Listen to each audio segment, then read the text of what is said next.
Much. Very well spoken. Thank you.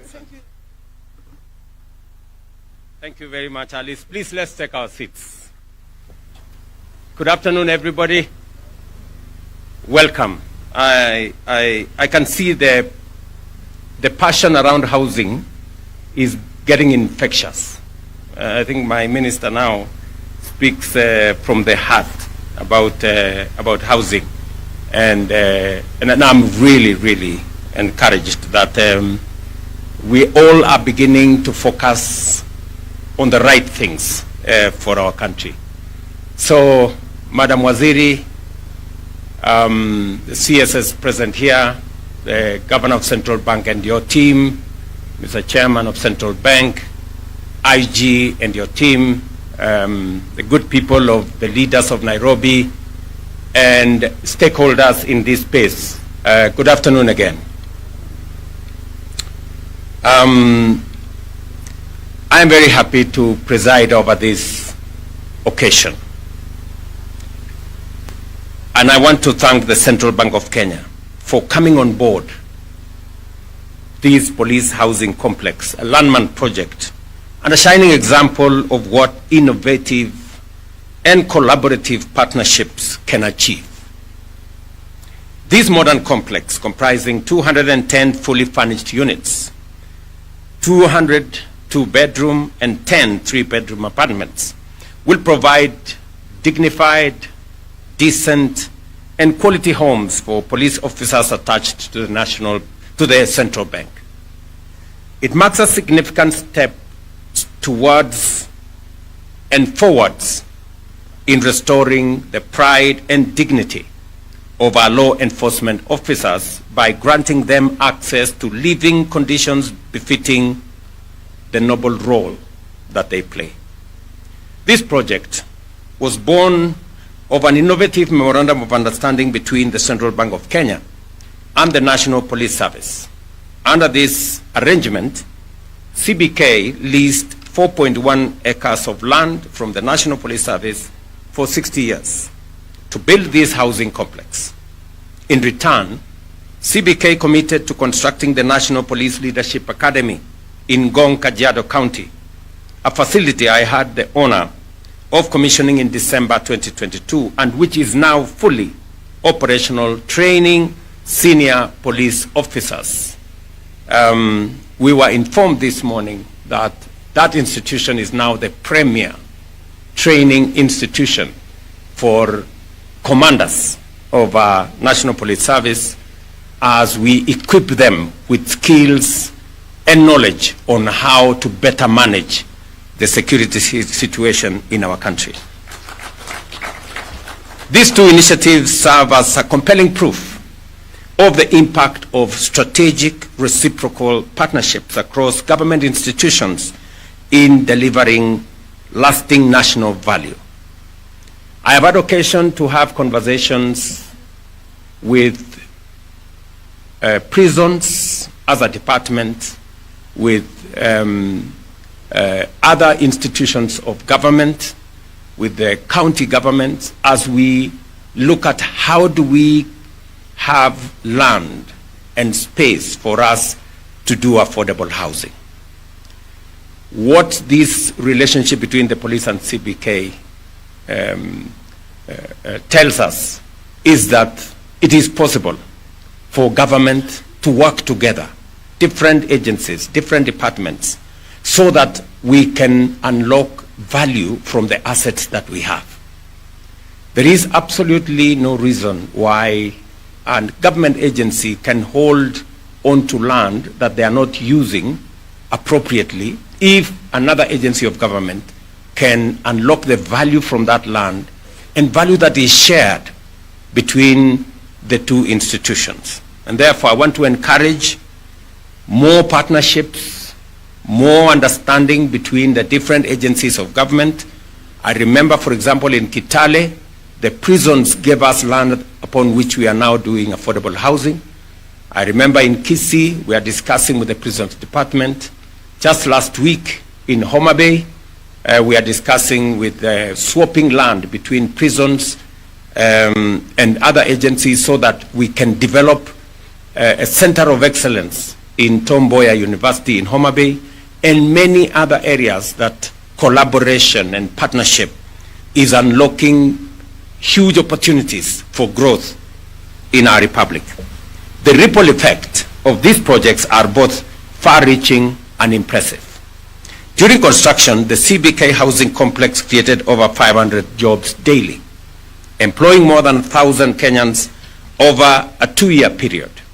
Similarly, the construction of the National Police Leadership Academy in Ngong engaged more than 700 workers. A broad range of skilled professionals, architects, engineers, surveyors, foremen, and many young people contributed to this success. In fact, the heroes of this success are the men and women who broke sweat, soiled their hands, the bricklayers, the steel fixers, the gentlemen in Juakali who made the windows, the quantity surveyors, the people who did the real work, soiled their hands to get this project here. Those are the heroes of this moment, and we celebrate each and every one of them. Importantly, this project was built with a focus on sustainability and local economic empowerment. A significant portion of the construction materials, natural stone, tiles, windows, doors, were sourced locally. Most of the furniture was crafted by Kenyan artisans. Solar energy systems, efficient water treatment facilities, and the planting of many trees make this complex a model for green, sustainable development. By retaining much of the project's economic value within Kenya, we are creating jobs, strengthening local industries, and conserving precious foreign exchange. You've heard what Thuga said. Beyond meeting the immediate housing needs of officers serving at Central Bank, this initiative aligns with our broader national agenda to improve the welfare of all our men and women in uniform. For decades, and I mean this, many years, many of our police officers and prison wardens have lived in dilapidated, inadequate housing, even as they serve tirelessly to protect us. These are men and women who we can say lived in squalor. And yet, we expect them to do the utmost to keep all of us safe. As you are aware, housing is a key pillar of our bottom-up economic transformation agenda implemented through the Affordable Housing Program. We are building our economy from the bottom up, determined to leave no one behind. For far too long, decent housing was a distant dream for many Kenyans and a privilege for a few. From the hard-working families in our informal settlements to the brave men and women in uniform who defended our peace and security, housing was a very distant dream. I see many people still want to keep people in our informal settlements in squalor, and many of them want our policemen to continue living in tin shacks. I want to say that we will do everything possible and take whatever consequences will come our way as we work hard to get decent housing for as many of us as possible. Our law enforcement officers, who have long been overlooked in matters of housing, deserve better. Let me assure every officer that we are steadily and surely righting this historic injustice. It isn't right at all for any officer to live in houses that is too hot when it is hot and too cold when it is cold. And I want to announce here today that as part of our policy program, 20% of whole housing units being developed under affordable housing across the country will be ring-fenced for members of our disciplined forces from the military, the National Police Service, the Kenya prisons, and the National Youth Service. In addition, these officers will benefit from affordable financing through single-digit interest rates, as low as 3% for those who will buy social housing, 6% for those who will buy affordable housing, and 9% for those who will want to buy the high market houses. In addition, these officers will also benefit from what currently we are developing. Aside from what you see in this compound, through the State Department of Housing and Urban Development, we are delivering institutional housing for disciplined forces across the country. Currently, 2,300 units specifically for police and prison officers are under construction across 15 counties, including Tharaka Nithi, Bungoma, Tana River, Nyandarua, Mandera, Machakos, Uasin Gishu, and of course here in Nairobi.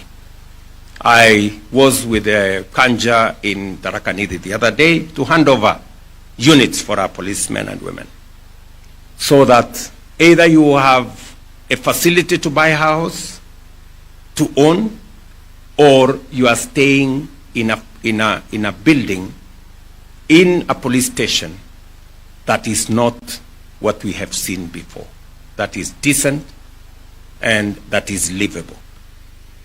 In addition, procurement is underway for a further 17,000 housing units specifically for our police service. For the Kenya Defence Forces, 3,000 housing units are already under construction, while an additional 10,000 units have recently been signed off, with construction set to commence this month.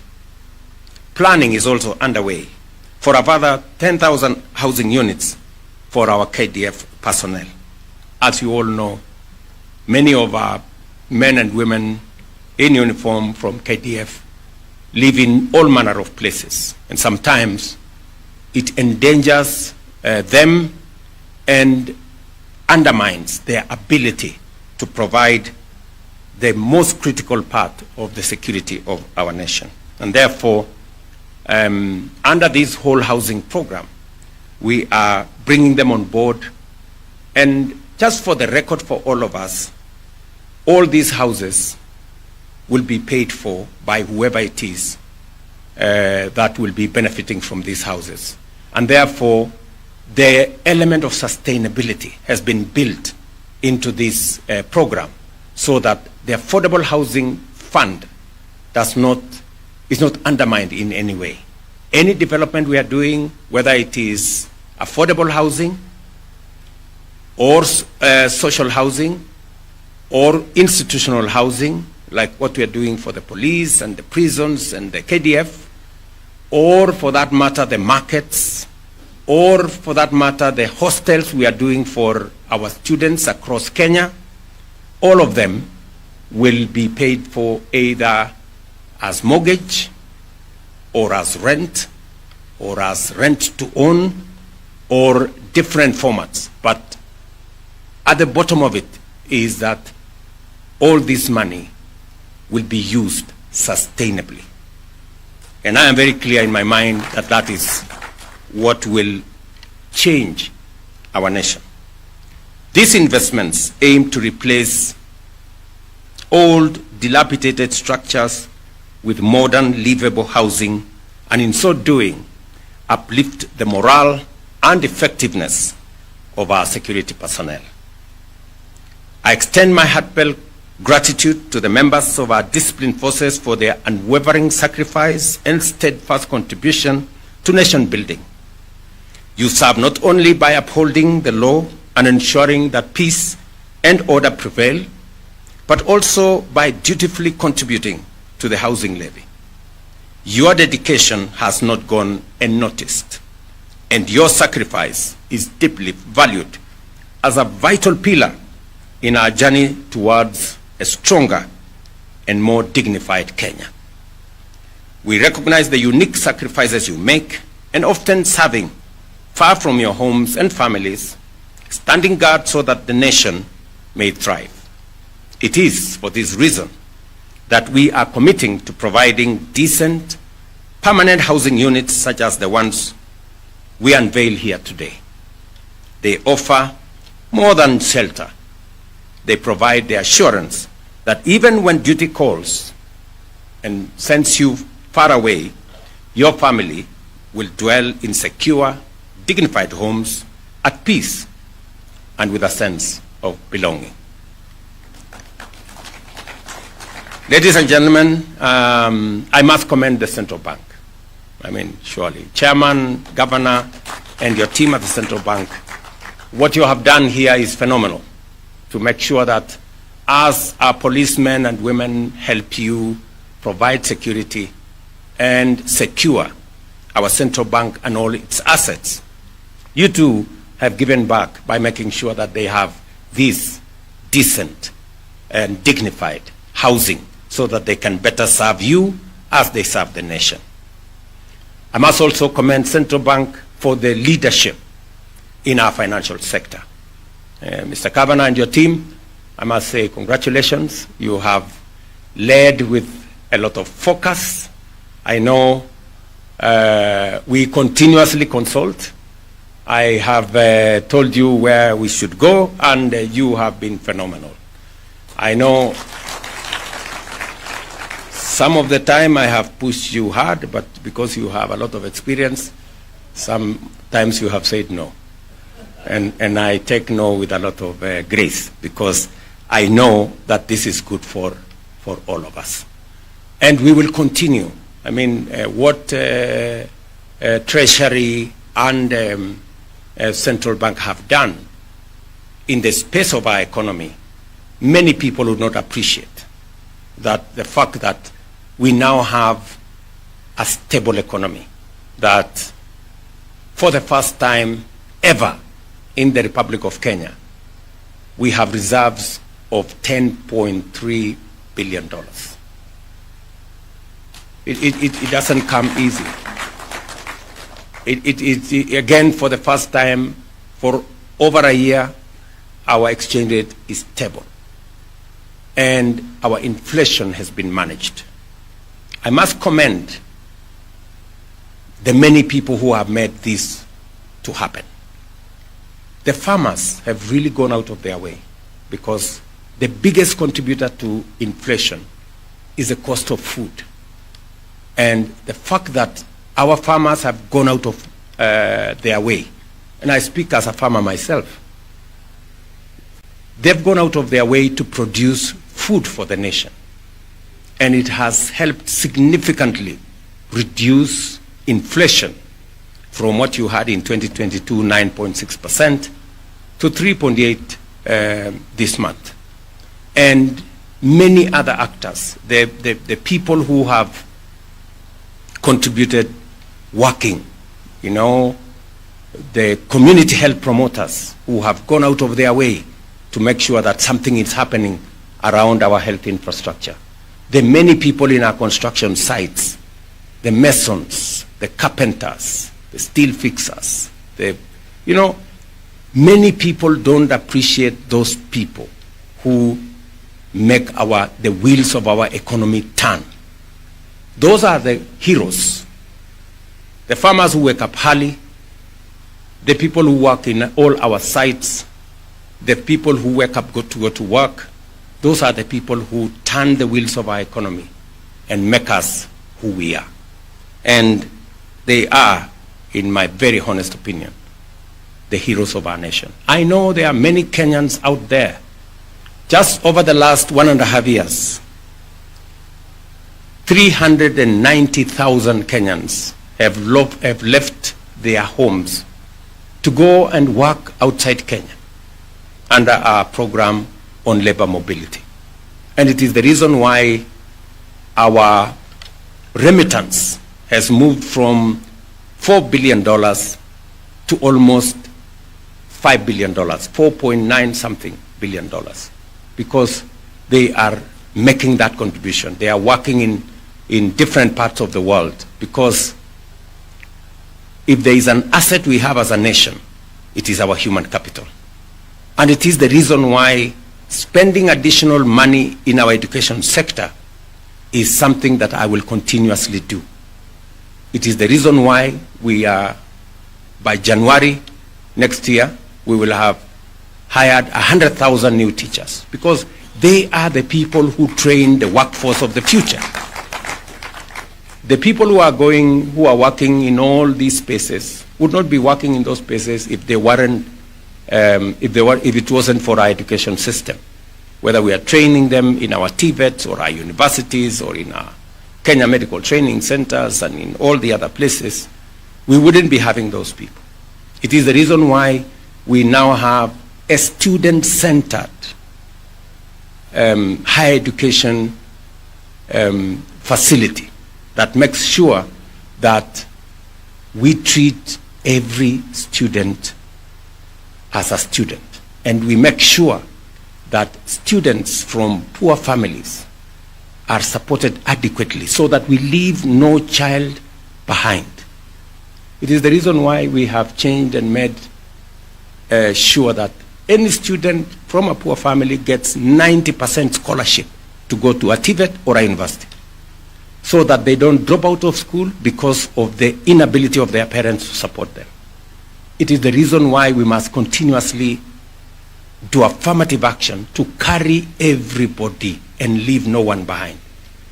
I know there are so many people asking questions why their maid will now stay in 11th floor on a house that eventually belongs to them. You know, they find it difficult to configure why their watchman all of a sudden will be discussing mortgage just like them.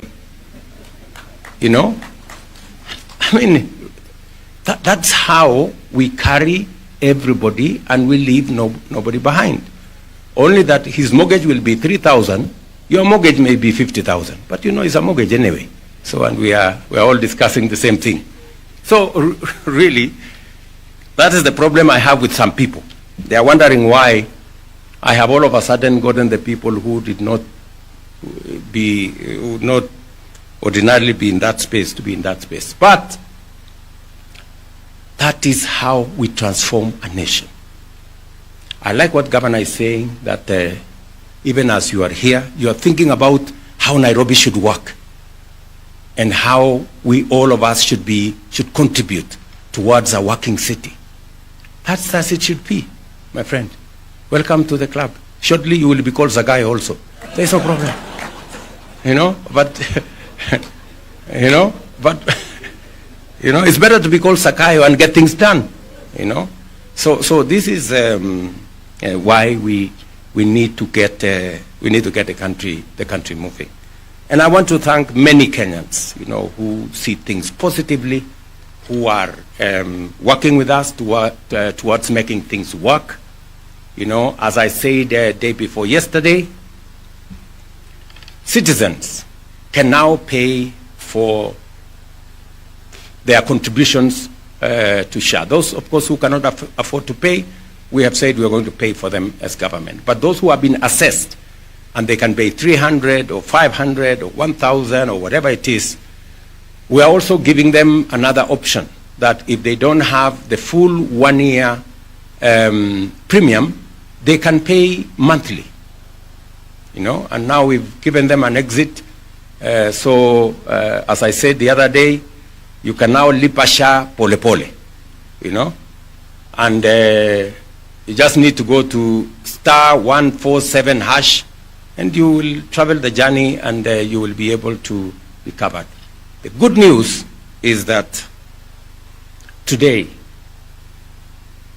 every Kenyan has a chance to go to hospital, be served, be treated, and pay using this government-sponsored, all-of-society SHA program.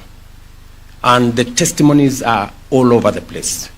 People who would never imagine that they would have a surgery and not sell their land or their livestock or call a harambe, that now they can be paid for using this facility, 100,000, 300,000, 1 million. So we are transforming this nation. We've had a difficult patch, but that is what nations are made from. You know, you have to make the decisions that transform countries and nations. And those decisions are not necessarily easy or understood initially, but everybody comes around finally to know that this is good for Kenya. And especially because we all agreed that this is the direction we all should go.